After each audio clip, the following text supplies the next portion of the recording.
প্রিয় উপস্থিতি, আমরা বিগত সপ্তাহে আলোচনা করেছিলাম তাওহীদুল আসমাই ওয়াস সিফাত তথা আল্লাহ তাআলার নাম এবং গুণাবলীর ক্ষেত্রে তাকে একক বলে জানতে হবে। এই বিষয়ে আমরা বেশ কয়েক সপ্তাহ আলোচনা করেছিলাম। আল্লাহ তাআলার 109টি নাম নিয়ে আলোচনা করেছিলাম। এরপর আল্লাহ তাআলার যে সিফাত রয়েছে, সত্তাগত সিফাত রয়েছে, আল্লাহ তাআলার নাফস সত্তা রয়েছে, জাত রয়েছে, সূরা, আল্লাহ তাআলার আকৃতি রয়েছে, আল্লাহ তাআলা নিরাকার নন। এরপর আল্লাহ তাআলার ওয়াজ, আল্লাহ তাআলার কোমর রয়েছে, এগুলি নিয়ে আমরা আলোচনা করেছিলাম। এরপর মহান রব্বুল আলামিনের আরও যে সকল সিফাত রয়েছে, আল্লাহ তাআলা কথা বলেন, আল্লাহ তাআলার জীবন রয়েছে। এরপর মহান রব্বুল আলামিন সব কিছু শোনেন, সব কিছু দেখেন। এরপর মহান রব্বুল আলামিনের আরও কিছু কর্মগত সিফাত বৈশিষ্ট্য রয়েছে। আল্লাহ তাআলা তিনি প্রথম আসমানে নেমে আসেন প্রত্যেক রাতে, এই নেমে আসার গুণ রয়েছে। আল্লাহ তাআলার আগমনের আল-মাজি, আগমনের গুণাগুণ রয়েছে। আল্লাহ তাআলা যখন ইচ্ছা যেখানে চান সেখানে তিনি যান, এই গুণাগুণ মহান রব্বুল আলামিনের রয়েছে। আল্লাহ তাআলা হাসেন এবং হাসার এই গুণটা আল্লাহ তাআলার তথা ইবাদতের ক্ষেত্রে আল্লাহ তাআলাকে এক বলে জানা, এই সম্পর্কে ইনশাআল্লাহ আলোচনা করব। তো মহান রব্বুল আলামিনকে ইবাদত করার ক্ষেত্রে একক হিসেবে আমাদেরকে জানতে হবে মহান রব্বুল আলামিনের সাথে কোনো মাখলুককে শিরক করা যাবে না। ইবাদত হলো তাওহীদুল উলুহিয়া তথা ইবাদতের ক্ষেত্রে আল্লাহ তাআলা এক অদ্বিতীয়। এরপর তৃতীয় প্রকার হলো তাওহীদুর রুবুবিয়্যাহ, রব হওয়ার দিক থেকে, আসমান জমিন সৃষ্টির দিক থেকে, জীবন মরণ সৃষ্টি করার দিক থেকে আল্লাহ তাআলা হলেন একক, এবং এই বিশ্ববাসীকে লালন পালন করার দিক থেকে তিনি একক। এই তিন ভাবে আল্লাহ তাআলাকে একক বলে জানার নাম হলো। মানুষের, কোনো পীরের, কোনো নবীর, কোনো ফেরেশতার ইবাদত চলবে না।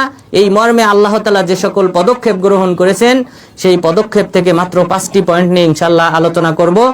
তো প্রথম কথা হলো যে ইবাদতের ক্ষেত্রে আল্লাহকে একক বলে জানতে হবে। এটাকে বলা হয় তাওহীদুল উলুহিয়্যা।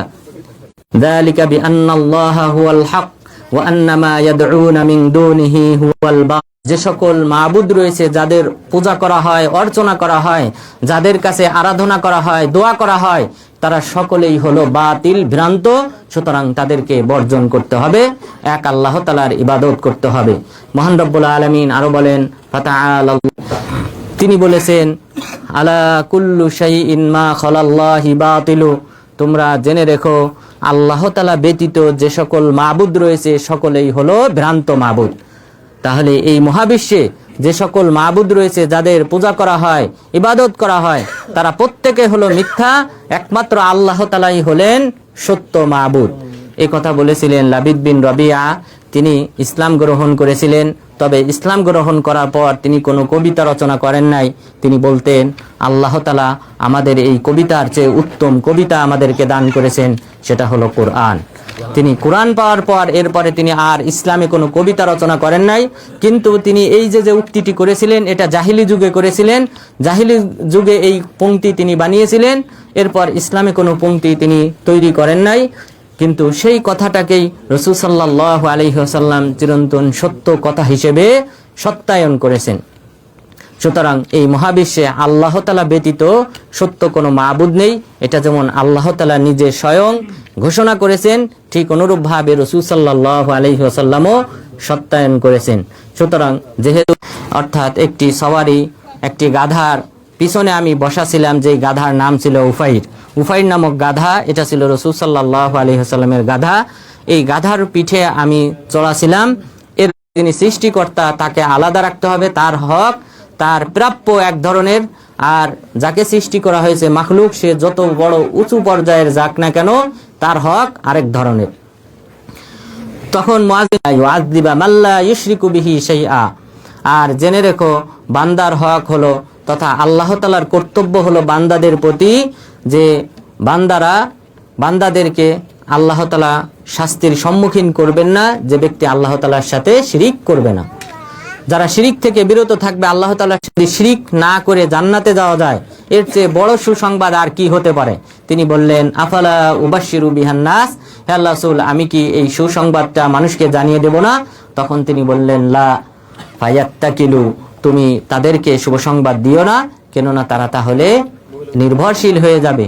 তারা শুধুমাত্র এই শুভ সংবাদ অর্থাৎ শিরিক থেকে বিরত থাকার মাধ্যমে জান্নাত পাওয়ার আশাবাদী হবে, অন্যান্য যে ইবাদত রয়েছে সেগুলি পরিহার করবে, সুতরাং তুমি তাদেরকে শুভ সংবাদ দেবে না।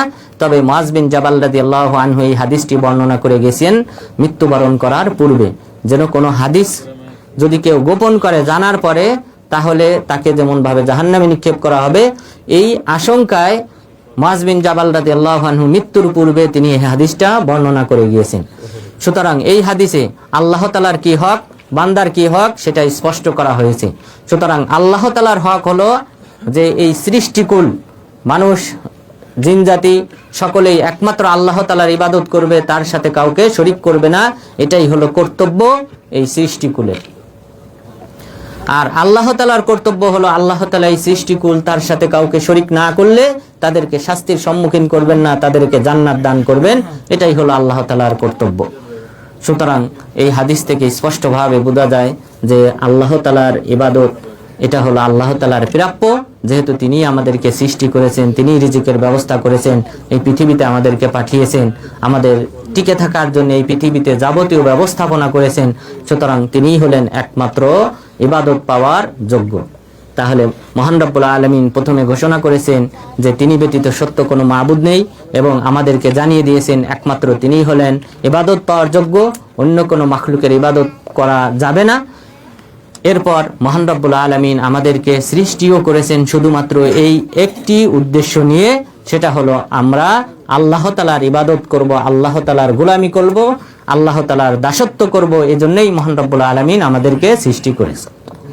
মহান রব্বুল আলামিন বলেন, ওয়ামা খলাকতুল জিন্না ওয়াল ইনসা ইল্লা লিয়াবুদুন মা উরিদু মিনহুম মির রিজকি ওয়া মা উরিদু আন ইউতঈমুন ইন্নাল্লাহা হুয়ার রাজ্জাকু যুল কুওয়াতিল মাতিন। আমি মানব এবং দানব জাতিকে সৃষ্টি করেছি একমাত্র আমার ইবাদত করার জন্য। আমার ইবাদত, আমার এই তাওহীদ প্রতিষ্ঠা করার জন্য, তাওহীদে উলুহিয়াতকে প্রতিষ্ঠা করার জন্যই আমি কেবলমাত্র মানব এবং দানব জাতিকে, মানুষ এবং জিন জাতিকে আমি সৃষ্টি করেছি। মা উরিদু মিনহুম মির রিজকি ওয়া মা উরিদু আন ইউতঈমুন, আমি এই সকল মানুষ এবং জিন জাতির কাছ থেকে আমি কামনা করি না যে তারা আমাকে রিজিক দান করবে।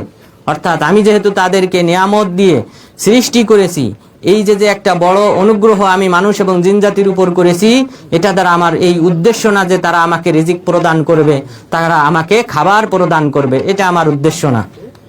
কফিল এই সকল ব্যক্তিরা আপনারা দেখেন যে ভিসা দিয়ে বিভিন্ন দেশ থেকে কর্মচারী নিয়ে আসে, নিয়ে আসার পর প্রতি মাসে 100, 200, 300, 400 কুওয়াতিল মাতিন, নিশ্চয়ই আল্লাহ তাআলা তিনিই হলেন রিজিক দাতা। সুতরাং এই মানুষ এদেরকে যে আমি সৃষ্টি করেছি তাদের কাছ থেকে রিজিক আমি কামনা করি না, আমি শুধুমাত্র কামনা করি যে তারা একমাত্র আমার উপাসনা করবে। সুতরাং সৃষ্টির উদ্দেশ্য মহান রব্বুল আলামিন আমাদেরকে দ্ব্যর্থহীন ভাষায় জানিয়ে দিয়েছেন যে আমার সৃষ্টি করার উদ্দেশ্যই হলো একমাত্র আমার গোলামি করা, আমার দাসত্ব করা। মহান রব্বুল আলামিন আরো বলেছেন, আফা হাসিবতুম আন্নামা খলাকনাকুম আবাতা ওয়া আন্নাকুম ইলাইনা লা তুরজাউন, তোমরা কি ভেবে নিয়েছো যে আমি তোমাদেরকে এমনিতেই সৃষ্টি করেছি, তোমরা আমার কাছে প্রত্যাবর্তন করবে না? না, আমি এমনিতে সৃষ্টি করি নাই, বরং আমার উদ্দেশ্য রয়েছে সৃষ্টি করার পিছনে, আর তা হলো তোমরা একমাত্র আমারই ইবাদত করবে। আয়াহসাবুল ইনসানু আন ইউতরাকা সুদা, মানুষ কি মনে করে যে তাকে এমনিতেই ছেড়ে দেওয়া হবে, হিসাবের সম্মুখীন করা হবে না? কে আমার ইবাদত করেছে, কে আমার গোলামি করেছে, আর কে আমার সাথে শিরিক স্থাপন করেছে, আমি কি সেটাকে যাচাই বাছাই করব না? এটা কি মানুষ মনে করে? কখনোই না। অবশ্যই আল্লাহ তাআলা আমাদেরকে হিসাবের সম্মুখীন করবেন। যারা আল্লাহকে বাদ দিয়ে যে সকল মাখলুকের পূজা করে, উপাসনা করে, তাদেরকে অবশ্যই জাহান্নামের সম্মুখীন করবেন। এরপর মহান রব্বুল আলামিন আরো বলেন, আল্লাযী খালাকাল মাউতা ওয়াল হায়াতা লিয়াবলুয়াকুম আইয়ুকুম আহসানু আমালা। আল্লাহর অথবা এর চেয়ে কম বেশি এই যে সময়টা আল্লাহ তাআলা সৃষ্টি করেছেন, আমাদেরকে দান করেছেন, এটা দ্বারা উদ্দেশ্য হলো যে এই পৃথিবী থেকে কোন বান্দা ভালো আমল করে আসে, শিরিক মুক্ত আমল করে আসে, বিদআত মুক্ত আমল করে আসে, সেটা দেখার জন্যই আল্লাহ তাআলা আমাদেরকে সৃষ্টি করেছেন। সুতরাং মহান রব্বুল আলামিন যেমন ভাবে তিনি একমাত্র সত্য মাবুদ, সেটা যেমন ভাবে দ্ব্যর্থহীন ভাষায় ঘোষণা করেছেন, তিনিই একমাত্র হকদার, সেটা যেমন ভাবে বলেছেন, তেমন ভাবে তিনি আমাদের কাছে জানিয়ে দিয়েছেন আমার সৃষ্টি করার একমাত্র উদ্দেশ্যই হলো আমার গোলামি করা, আমার ইবাদত করা। এরপর মহান রব্বুল আলামিন তিনি যে শুধুমাত্র আমাদেরকে একমাত্র তার ইবাদত করার জন্য সৃষ্টি করেছেন, একমাত্র তারই গোলামি করতে হবে, এ সম্পর্কে মহান রব্বুল আলামিন আরও অনেকগুলি আয়াত অবতীর্ণ করেছেন। অনেক হাদিসেও অনেকভাবে এই বিষয়টা উল্লেখ করা হয়েছে। তো সুতরাং আমাদেরকে একমাত্র আল্লাহ তাআলার ইবাদত করতে হবে, কোনো মাখলুকের ইবাদত করা যাবে না। এরপর মহান রব্বুল আলামিন আমাদেরকে এই সৃষ্টি করার পিছনে যে কারণ রয়েছে, সেই কারণের মধ্যে অন্যতম হলো যে এই মানুষগুলি একমাত্র আল্লাহর ইবাদত করবে। কিন্তু কেন আল্লাহ তাআলা এটা চান যে মানুষ তার গোলামি করবে? আল্লাহ তাআলা ভালোবাসেন, বান্দা তার ইবাদত করবে, তিনি এটা ভালোবাসেন। এই ভালোবাসার ইচ্ছা থেকেই কেবলমাত্র মানুষ এবং জিন জাতি সহ আসমান জমিন সব কিছু মহান রব্বুল আলামিন সৃষ্টি করেছেন। অর্থাৎ দুটি বিষয় আমরা জানলাম। একটি বিষয় কেন আল্লাহ তাআলা মানুষ জিন জাতিকে সৃষ্টি করেছেন, সেটার উত্তর হলো যে একমাত্র তার ইবাদত করার জন্যে। আর কেন তিনি চান যে ইবাদতটা বান্দারা করুক, সেটা হলো আল্লাহ তাআলা ভালোবাসেন যে মানুষ জিন জাতি ফেরেশতা এই আকাশ বাতাস পাহাড় পর্বত সকলেই আল্লাহ তাআলার গুণকীর্তন করুক, এটা আল্লাহ তাআলা ভালোবাসেন। এই ভালোবাসার ইচ্ছা থেকেই কিন্তু সৃষ্টি হয়েছে। সুতরাং আমাদের মাঝে প্রচলিত যে কথা রয়েছে, লাউলাক লামা খলাকাল আফলাক, আল্লাহ রাসূল সাল্লাল্লাহু আলাইহি ওয়াসাল্লাম যদি না থাকতেন তাহলে এই আসমান জমিন সৃষ্টি করা হতো না। এটা কোরআন হাদিস বিরোধী কথা, এটা সম্পূর্ণ কোরআন হাদিস বিরোধী কথা। বরং আল্লাহ তাআলা আমাদেরকে সৃষ্টি করেছেন একমাত্র তার ইবাদতের জন্য। আর ইবাদতটা মানুষ করুক, এটা আল্লাহ তাআলা কেন চান? আল্লাহ তাআলা ভালোবাসেন। তার এই ভালোবাসার ইচ্ছা থেকেই তিনি আমাদেরকে একমাত্র তার ইবাদত করার নির্দেশ দিয়েছেন। এরপর মহান রব্বুল আলামিন এই যে সৃষ্টির উদ্দেশ্য যে উল্লেখ করেছেন, এরপর মহান রব্বুল আলামিন আমাদেরকে একমাত্র তার ইবাদত করার নির্দেশ দিয়েছেন। তাহলে প্রথম ধাপে মহান রব্বুল আলামিন আমাদেরকে দ্ব্যর্থহীন ভাষায় জানিয়ে দিয়েছেন যে তিনি ব্যতীত সত্য কোনো মাবুদ নেই, ইবাদত পাওয়ার একমাত্র যোগ্য হলেন তিনি, এবং এই মহাবিশ্বের সব কিছু সৃষ্টির পিছনে একমাত্র উদ্দেশ্য হলো যে আল্লাহ তাআলার ইবাদত করা, গোলামি করা। এজন্যই আল্লাহ তাআলা সৃষ্টি করেছেন। মহান রব্বুল আলামিন আরো বলেন, তুসাব্বিহু লাহুস সামাওয়াতুস সাবউ ওয়াল আরদু ওয়া মান ফীহিন ওয়া ইন মিন শাইইন ইল্লা ইউসাব্বিহু বিহামদিহি ওয়ালাকিন লা তাফকাহুনা তাসবিহাহুম। মহান রব্বুল আলামিন বলেছেন, এই সাত আসমান সাত জমিনের মাঝে যা কিছু রয়েছে সকলেই গুণকীর্তন করে একমাত্র আল্লাহ তাআলার। এই মহাবিশ্বে যা কিছু রয়েছে সকলেই আল্লাহ তাআলার গুণকীর্তন করে, তাসবিহ পাঠ করে, কিন্তু তোমরা তাদের ভাষা বুঝতে পারো না। মহান রব্বুল আলামিন আরো বলেছেন, কুল্লুন কদ আলিমা সলাতাহু ওয়া তাসবিহাহু, প্রত্যেকেই জানে যে কি কোন ভাষার মাধ্যমে আল্লাহ তাআলার ইবাদত করতে হবে, আল্লাহ তাআলার তাসবিহ গুণকীর্তন করতে হবে, সেটা প্রত্যেকেই নিজ নিজ ভাষায় জানে। অর্থাৎ পাখিরা তাদের ভাষায় জানে যে কিভাবে আল্লাহ তাআলার কাছে প্রার্থনা করতে হবে, ফরিয়াদ করতে হবে, এবং কিভাবে আল্লাহ তাআলার গুণকীর্তন করতে হবে সেটা তারা ভালো করেই জানে। এইভাবে পাহাড় পর্বত সকলেই। মহান রব্বুল আলামিন আরো বলেছেন, আলাম তারা আন্নাল্লাহা ইউসাব্বিহু লাহু মান ফিস সামাওয়াতি ওয়া মান ফিল আরদ, আপনি কি দেখেন না এই আসমান জমিনের মাঝে যা কিছু রয়েছে সকলেই আল্লাহ তাআলার গুণকীর্তন করে। ওয়াশ-শামসু ওয়াল কমারু ওয়ান নুজুম, এবং চন্দ্র সূর্য নক্ষত্র রাজি তারাও আল্লাহ তাআলার গুণকীর্তন করে। ওয়াল জিবালু ওয়াশ-শাজারু ওয়াদ-দাওয়াব ওয়া কাসীরুম মিনান নাস, এবং পাশাপাশি পাহাড় পর্বত এবং গাছপালা এবং অন্যান্য যে জীবজন্তু রয়েছে তারা সকলেই আল্লাহ তাআলার গুণকীর্তন করে এবং মানুষের মধ্যে। সুতরাং এই আয়াত আরো স্পষ্ট যে এই মহাবিশ্বে যে সকল জীব এবং জড়বস্তু রয়েছে, অর্থাৎ প্রাণী রয়েছে, পাশাপাশি জড়বস্তু রয়েছে, গাছপালা পাহাড় পর্বত সাগর যা কিছু রয়েছে সকলেই আল্লাহ তাআলার গুণকীর্তন করে, এবং এই গুণকীর্তনের জন্যেই আল্লাহ তাআলা এদেরকে সৃষ্টি করেছেন। সকলের ভাষা আলাদা, তবে প্রত্যেকেই যে শব্দের মাধ্যমে আল্লাহ তাআলার গুণকীর্তন করে সেই শব্দটা কি? সুবহানাল্লাহি ওয়া বিহামদিহি। নূহ আলাইহিস সালাম তার সন্তানকে যখন উপদেশ দিয়েছিলেন তখন তিনি বলেছিলেন সুবহানাল্লাহি ওয়া বিহামদিহির মাধ্যমে আল্লাহর জিকির করতে, ফা ইন্নাহা সলাতু কুল্লি শাই, কেননা এটার মাধ্যমেই মহাবিশ্বে যা কিছু রয়েছে সকলেই আল্লাহ তাআলার গুণকীর্তন করে। সুতরাং পাখি, এরপর জীবজন্তু, গাছপালা, পাহাড়, পর্বত, নদী, সাগর সকলেই আল্লাহ তাআলার গুণকীর্তন করে এই সুবহানাল্লাহি ওয়া বিহামদিহি বলার মাধ্যমে। সুতরাং এই সকল আয়াত থেকে আমরা স্পষ্টভাবে বুঝলাম যে শুধুমাত্র মানুষ আর জিন জাতিকেই নয়, বরং পাশাপাশি সকল জীব এবং জড় বস্তুকেও আল্লাহ তাআলা সৃষ্টি করেছেন একমাত্র তার গুণকীর্তন করার জন্য। মানুষের কল্যাণার্থে আল্লাহ তাআলা এদেরকে সৃষ্টি করেছেন, এদেরকে মানুষের কল্যাণার্থে, জিন জাতির কল্যাণার্থে নিয়োজিত করেছেন, কিন্তু পক্ষান্তরে তারা একমাত্র আল্লাহ তাআলার গোলামি করে, একমাত্র আল্লাহ তাআলার দাসত্ব করে। এরপর মহান রব্বুল আলামিন আমাদেরকে নির্দেশ দিয়ে করো, সেই আল্লাহ তাআলার ইবাদত করো যিনি তোমাদেরকে এবং তোমাদের পূর্বপুরুষদেরকে সৃষ্টি করেছেন, সেই আল্লাহ তাআলার জন্যই তোমরা ইবাদত করো। এটাই হলো কোরআনে বর্ণিত প্রথম নির্দেশ। মহান রব্বুল আলামিন মানুষকে যে নির্দেশনা দিয়েছেন সেই নির্দেশনার মধ্যে প্রথম যে তোমরা একমাত্র আল্লাহ তাআলার সন্তুষ্টির উদ্দেশ্যে করো, লাআল্লাকুম তুফলিহুন, তাহলেই তোমরা সফল কাম হবে। তাহলে সফলতার মূল মানদণ্ড হলো এক আল্লাহ তাআলার জন্য রুকু করতে হবে, সিজদা করতে হবে, অন্যান্য সৎ আমল ইবাদতগুলি একমাত্র কোনো মাখলুকের ইবাদত করা যাবে না। মহান রব্বুল আলামিন আমাদেরকে একমাত্র তার ইবাদত করার নির্দেশনা দিয়েছেন।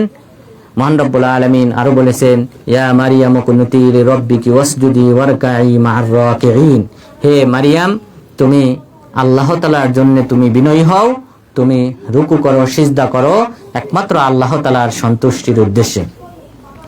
তুমি রুকুকারীদের সাথে তুমি রুকু করো এবং তুমি বিনয়ী হও একমাত্র আল্লাহ তাআলার সন্তুষ্টির উদ্দেশ্যে।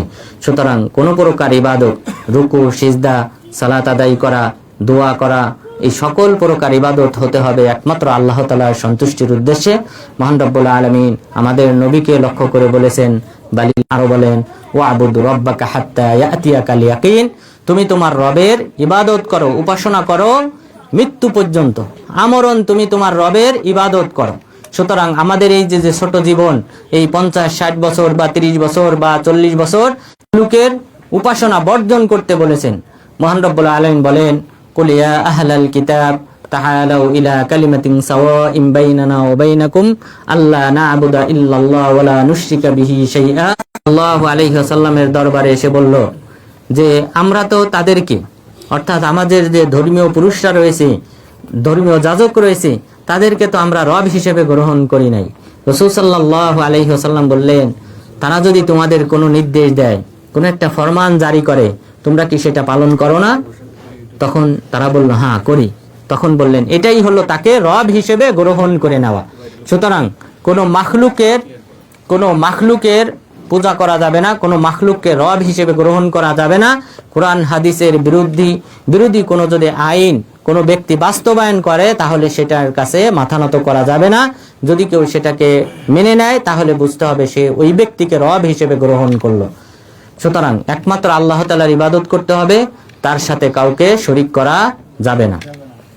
মহান রব্বুল আলামিন আরো বলেছেন, ওয়াত্তাখাযু আহবারহুম ওয়া রুহবানহুম আরবাবাম মিন দুনিল্লাহ ওয়াল মাসিহ ইবনে মারইয়াম, তারা আল্লাহ তাআলা লিয়াবুদু ইলাহু ওয়াহিদা, অথচ তাদেরকে নির্দেশ দেওয়া হয়েছে তারা যেন এক আল্লাহ তাআলার ইবাদত করে।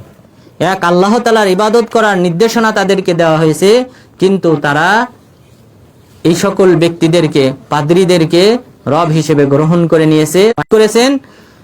এই পয়েন্ট বোঝার জন্য সর্বোত্তম একটি হাদিস হলো, রাসূল সাল্লাল্লাহু আলাইহি ওয়াসাল্লাম বলেছেন, লাউ কুনতু আমিরান আহাদান আইয়াসজুদা লি আহাদ লা আমারতুল মারআতা আন তাসজুদা লিজাওজিহা, যে আমি যদি কোনো মাখলুককে, কোনো ব্যক্তির জন্য সিজদা করার নির্দেশনা দিতাম, তাহলে আমি সেই নির্দেশনাটা প্রদান করতাম স্ত্রীকে, সেজন্য তার স্বামীকে সিজদা করে। এই হাদিসটা আমাদের বোঝার বিষয়। রাসূল সাল্লাল্লাহু আলাইহি ওয়াসাল্লাম বলেছেন যে যদি কোনো মাখলুক সিজদা পাওয়ার যোগ্য হতো, যদি কোনো মাখলুক ইবাদত পাওয়ার যোগ্য হতো, তাহলে সেই ব্যক্তিটা হলো স্বামী, আর এই স্বামীর ইবাদত করত তার স্ত্রী। তো যেহেতু এই নির্দেশনা দেওয়া হয় নাই, যে স্ত্রীকে বলা হয় নাই যে তুমি তোমার স্বামীর পায়ে সিজদা করবে, তার ইবাদত করবে, সুতরাং এই পৃথিবীতে অন্য কোনো মাখলুক, অন্য কোনো পীর, অন্য কোনো ওলি, অন্য কোনো নবী ইবাদত পাওয়ার যোগ্য না। এই হাদিসে হাসর বলা হয়, এটাকে সীমাবদ্ধ, যে আমি যদি কোনো ব্যক্তিকে নির্দেশ দিতাম ইবাদত করার, সিজদা করার, সেটা দিতাম স্ত্রীকে। যেহেতু আমি সেই নির্দেশনা দেই না কোনো স্ত্রী তার স্বামীকে সিজদা করুক, সুতরাং এই মহাবিশ্বের অন্য কোনো ওলি, গাউস কুতুব কোনো ব্যক্তি ইবাদত পাওয়ার যোগ্য না। এই কথাটি রাসূল সাল্লাল্লাহু আলাইহি ওয়াসাল্লাম কয়েকটি প্রেক্ষাপটে বলেছিলেন। তার মধ্যে প্রথম প্রেক্ষাপট, আবু হুরায়রা রাদিয়াল্লাহু আনহু তিনি বলেন, দাখালান নাবিয়্যু সাল্লাল্লাহু আলাইহি ওয়াসাল্লাম হায়াতাম মিন হাওয়াইতিল আনসার। রাসূল সাল্লাল্লাহু আলাইহি ওয়াসাল্লাম আনসার সাহাবীদের কোনো একজনের বাগানে তিনি প্রবেশ করলেন। বাগানে প্রবেশ করার পর তখন তিনি দেখতে পেলেন দুটি উট, তারা ইয়াজরিবান ওয়ায়ার আদান, তারা পরস্পরের সাথে দ্বন্দ্ব করতেছে এবং তারা উচ্চস্বরে চিৎকার করতেছে, মারামারি করতেছে, চিৎকার করতেছে, হাঁকডাক করতেছে। রাসূল সাল্লাল্লাহু আলাইহি ওয়াসাল্লাম এগিয়ে গেলেন। তিনি যখন এগিয়ে গেলেন তখন তারা ফাওয়াযা জিরানাহুমা বিল আরদ, তারা দুইজন তাদের মাথার যে গলা রয়েছে তাদের গলাটা মাটির সাথে মিশিয়ে দিল। তখন রাসূল সাল্লাল্লাহু আলাইহি ওয়াসাল্লামের সাথে যে সকল সাহাবাগণ ছিলেন তারা বললেন, হে আল্লাহর রাসূল, এরা তো আপনাকে সিজদা করতেছে। অর্থাৎ তাদের গর্দান তারা মাটির সামনে মিশিয়ে দিল, রাসূল সাল্লাল্লাহু আলাইহি ওয়াসাল্লামের সামনে মিশিয়ে দিল, সিজদা করলো। রাসূল সাল্লাল্লাহু আলাইহি ওয়াসাল্লাম তখন বলেছিলেন এই কথা, আমি যদি কোনো ব্যক্তিকে সিজদা করার নির্দেশ দিতাম, সেটা আমি না, যে মানুষ আমার সিজদা করুক এটা আমি নির্দেশ দিতাম না, বরং আমি নির্দেশ দিতাম যেন স্ত্রী তার স্বামীকে সিজদা করে। তাহলে স্বামীর হক অনেক, সুতরাং এই স্বামীর হক আদায় করার জন্য স্ত্রীকে সিজদা করার নির্দেশ দিতেন। রাসূল সাল্লাল্লাহু আলাইহি ওয়াসাল্লাম তিনি বলেন নাই যে আমি সিজদা পাওয়ার যোগ্য। তিনি যদি সিজদা পাওয়ার যোগ্য না হন তাহলে এই মহাবিশ্বের কোনো মাখলুক সিজদা পাওয়ার যোগ্য না। আজকে কোরআন তেলাওয়াত আপনারা শুনেছেন, ইশার সালাতে যে কোরআন তেলাওয়াত করা হয়েছে, মাগরিবের সালাতে যে কোরআন তেলাওয়াত করা হয়েছে, তো সেখানে বলা হয়েছে উলাইকা হুম খায়রুল বারিয়া, এই সকল ব্যক্তিরা যারা আল্লাহর প্রতি ঈমান আনয়নকারী, যারা আল্লাহ তাআলার প্রতি ঈমান আনয়নকারী, যারা আল্লাহ তাআলাকে একনিষ্ঠতার সাথে ইবাদত করে, সেই সকল ব্যক্তিরা হলো এই মহাবিশ্বের সকল সৃষ্টিকুলের শ্রেষ্ঠ। তো আর এই সৃষ্টিকুলের মধ্যে শ্রেষ্ঠ হলেন আমাদের নবী। সুতরাং রাসূল সাল্লাল্লাহু আলাইহি ওয়াসাল্লামের চেয়ে শ্রেষ্ঠ কোনো মাখলুক নেই এবং কোনোদিন তৈরি হবে না। সুতরাং এই পীর, ওলি, আউলিয়া যাদের উপাসনা করা হয় এটা সম্পূর্ণ ধরনের আল্লাহ তাআলার সাথে দৃষ্টতা। সুতরাং অবশ্যই পীরের পূজা অর্চনা বর্জন করতে হবে, ওলির নামে মাজারে গিয়ে সিজদা করা বর্জন করতে হবে, কেননা একমাত্র আল্লাহ তাআলাই হলেন ইবাদত পাওয়ার যোগ্য, সিজদা পাওয়ার যোগ্য। এটা হলো প্রথম প্রেক্ষাপট। দ্বিতীয় প্রেক্ষাপট যেখানে রাসূল সাল্লাল্লাহু আলাইহি ওয়াসাল্লাম এই কথা বলেছিলেন সেটা হলো কয়েস বিন সাদ রাদিয়াল্লাহু আনহু তিনি বলেন, আতাইতুল হিরা ফারাআইতুহুম ইয়াসজুদুনা লি মারজুবান, যে আমি হিরা নামক শহরে আসলাম, এটা ইরাকের কুফা নগরীর পাশের শহর। এখানে আমি আসলাম, আসার পর দেখলাম তারা তাদের যে বীর পালোয়ান ঘোড়সওয়ার রয়েছে সেই ব্যক্তিকে সিজদা করতেছে, অর্থাৎ বাদশার পরের পদে যিনি ছিলেন সেই ব্যক্তিকে আমি দেখলাম তারা সিজদা করতেছে। আমি মদিনায় আসলাম, আসার পর রাসূল সাল্লাল্লাহু আলাইহি ওয়াসাল্লাম কে বললাম, আনতা আহাক্কু আন নাসজুদা লাক, যে আপনি তো বেশি হকদার, তারা যদি সাধারণ ব্যক্তি হয়ে এদেরকে সিজদা করতে পারে তাহলে আপনি তো আমাদের কাছ থেকে সিজদা পাওয়ার বেশি হকদার। তখন রাসূল সাল্লাল্লাহু আলাইহি ওয়াসাল্লাম তাকে পাল্টা প্রশ্ন করেছিলেন, লাউ কুনতা মারারতা বিকবরি আকুনতা তাসজুদু লাহু, তুমি যদি আমার কবরের পাশ দিয়ে অতিক্রম করতে তাহলে কি তুমি ওই কবরকে সিজদা করতে? তখন কয়েস বিন সাদ রাদিয়াল্লাহু আনহু বললেন যে না, কবরকে আমি কেন সিজদা করব? তখন রাসূল সাল্লাল্লাহু আলাইহি ওয়াসাল্লাম বললেন, ফালা তাফআলু, সুতরাং তোমরা আমাকে সিজদা করো না। আর আমি যদি কোনো ব্যক্তিকে সিজদা করার নির্দেশ দিতাম তাহলে স্ত্রীকে তার স্বামীকে সিজদা করার নির্দেশ দিতাম। এটা হলো দ্বিতীয় প্রেক্ষাপট। তৃতীয় প্রেক্ষাপট, আনাস বিন মালিক রাদিয়াল্লাহু আনহু তিনি বলেন যে কোনো এক আনসার সাহাবী তার উট ছিল, এই উটের মাধ্যমে তারা তাদের ক্ষেত খামারে খেজুর বাগানে তারা পানির সেচ দিত, কিন্তু কিছুদিন পর এই উটটি উদ্যত আচরণ শুরু করে। ওয়াকাদ সারা মিসলাল কালবিল কালিব, এমনকি এই উটটি পাগলা কুকুরের মতো আচরণ করা শুরু করেছে। তার আশেপাশে কেউ গেলেই তার উপর ঝাঁপিয়ে পড়ে। সুতরাং তার উপরে পানি বহন করে সেচ দেওয়ার মতো আর কোনো পরিবেশ নাই। তারা এসে রাসূল সাল্লাল্লাহু আলাইহি ওয়াসাল্লামের কাছে অভিযোগ করলেন। রাসূল সাল্লাল্লাহু আলাইহি ওয়াসাল্লাম এই আনসার সাহাবাদেরকে নিয়ে ওই বাগানে গেলেন, যেই বাগানে এই উটটি বাঁধা ছিল। রাসূল সাল্লাল্লাহু আলাইহি ওয়াসাল্লাম যখন তার দিকে এগিয়ে গেলেন, তখন তারা আশঙ্কা করলেন যে এই উটটা হয়তো রাসূল সাল্লাল্লাহু আলাইহি ওয়াসাল্লামের উপর ঝাঁপিয়ে পড়বে। উটটি ফালাম্মা নাযারা আল জামালু ইলা রাসূলিল্লাহি সাল্লাল্লাহু আলাইহি ওয়াসাল্লাম আকদামা নাহবাহু ওয়া খাররা সাজিদান বাইনা ইয়াদাই। উটটি যখন রাসূল সাল্লাল্লাহু আলাইহি ওয়াসাল্লামকে দেখলো, তখন সে তার দিকে এগিয়ে গেল। এগিয়ে যাওয়ার পর রাসূল সাল্লাল্লাহু আলাইহি ওয়াসাল্লামের সামনে সিজদায় লুটে পড়ল, অর্থাৎ সে তার গর্দানকে মাটির সাথে মিশিয়ে দিয়ে দাঁড়িয়ে থাকলো। তখন এই সাহাবাগণ তারা বললেন, হে আল্লাহর রাসূল, এই অবুঝ প্রাণী সে যদি আপনাকে সিজদা করে, আমরা বুঝবান আকলবান, আমরা বেশি হকদার যে আপনাকে সিজদা করব। তখন রাসূল সাল্লাল্লাহু আলাইহি স্বামীকে সিজদা করে, কেননা স্ত্রীর এতটাই করণীয় রয়েছে স্বামীর প্রতি যে স্বামীর পুরা শরীর যদি ঘা দ্বারা গোটা দ্বারা যদি পরিপূর্ণ হয়ে যায় এবং সেই রক্ত পুজ সে যদি তার জিহ্বা দ্বারা চেটে পরিষ্কার করে দেয়, তবুও সে স্ত্রীর হক আদায় করতে পারবে না, স্বামীর হক আদায় করতে পারবে না। তাহলে এটা একটা মহান হাদিস।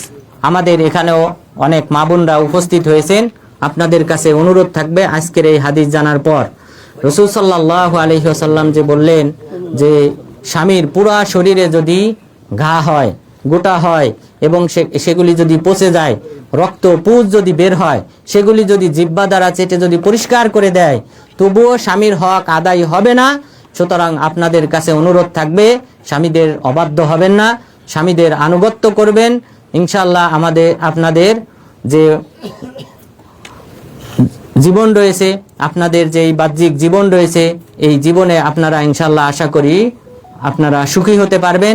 সুতরাং স্বামীর সাথে বিভিন্ন ধরনের মতানৈক্যে আপনারা জড়াবেন না, বরং স্বামীর আনুগত্য করবেন, পরিপূর্ণ আনুগত্য করবেন। যেহেতু রাসূল সাল্লাল্লাহু আলাইহি ওয়াসাল্লাম স্বামীর হকটাকে বোঝানোর জন্য এমন একটা উপমা দিয়েছেন, যেই উপমা কোনো মহিলার পক্ষে করা সম্ভব না, কিন্তু এমন একটা উপমার মাধ্যমে স্বামীর হকটাকে রাসূল সাল্লাল্লাহু আলাইহি ওয়াসাল্লাম বুঝিয়েছেন। সুতরাং আপনারা অবশ্যই স্বামীর আনুগত্য করবেন। স্বামী যতক্ষণ পর্যন্ত কোরআন হাদিসের আনুগত্য মেনে নেওয়ার তথা যে সকল বৈধ কাজ রয়েছে সেই কাজের যতক্ষণ পর্যন্ত না দিক নির্দেশনা প্রদান করবে, ততক্ষণ পর্যন্ত অবশ্যই তাদের আনুগত্য করবেন। আল্লাহ এবং আল্লাহ রসুলের অবাধ্য হওয়ার কোনো নির্দেশনা দিলে সেই ক্ষেত্রে কোনো আনুগত্য নেই, কোনো মাখলুকের আনুগত্য করা যাবে না। তো সুতরাং আপনাদের কাছে বিশেষ অনুরোধ থাকবে, স্বামীদের যে হক রয়েছে সেই হক আদায় করার ব্যাপারে আপনারা যথেষ্ট সচেতন হবেন। আল্লাহ তাআলা যেন আপনাদেরকে সেই তৌফিক দান করেন, আমিন। তাহলে আমরা কয়েকটি প্রেক্ষাপট জানলাম, যেই প্রেক্ষাপটে রাসূল সাল্লাল্লাহু আলাইহি ওয়াসাল্লাম এই কথাগুলি বলেছিলেন। আরেকটি প্রেক্ষাপট রয়ে গেছে, সেটা হলো আব্দুল্লাহ ইবনে আবি আওফা রাদিয়াল্লাহু আনহু, তিনি বলেন রাসূল সাল্লাল্লাহু আলাইহি ওয়াসাল্লাম মুআজ বিন জাবাল রাদিয়াল্লাহু আনহু যখন তিনি শাম দেশ থেকে মদিনায় ফিরে আসলেন, তখন সাল্লাল্লাহু আলাইহি ওয়াসাল্লামকে সিজদা করলেন। রাসূল সাল্লাল্লাহু আলাইহি ওয়াসাল্লাম বললেন, মা হাদা ইয়া মুআজ, এটা তুমি কেন করেছো হে মুআজ, তুমি আমাকে সিজদা করেছো?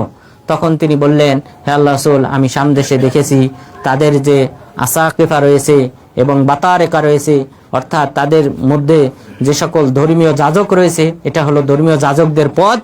এই পদবীধারী ধর্মীয় যাজকদেরকে তারা সিজদা করে, তো আমি মনে করলাম এটা আমার সিজদা করেছি। রাসূল সাল্লাল্লাহু আলাইহি ওয়াসাল্লাম তখনও এই কথাই বলেছিলেন, আমি যদি কোনো ব্যক্তিকে সিজদা করার নির্দেশ দিতাম, তাহলে স্ত্রীকে তার স্বামীর পায়ে সিজদা করার নির্দেশ দিতাম। সুতরাং ইবাদত পাওয়ার একমাত্র যোগ্য হলেন আল্লাহ তাআলা।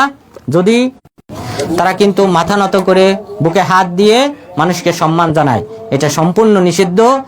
আনাস বিন মালিক রাদিয়াল্লাহু আনহু তিনি বললেন, আমি জিজ্ঞাসা করলাম, আয়ানহানি বাদুন আলি বাদ, আমাদের একজনকে আরেকজনের সামনে মাথা ঝুঁকিয়ে সম্মান প্রদর্শন করবে, মাথা নিচু করবে?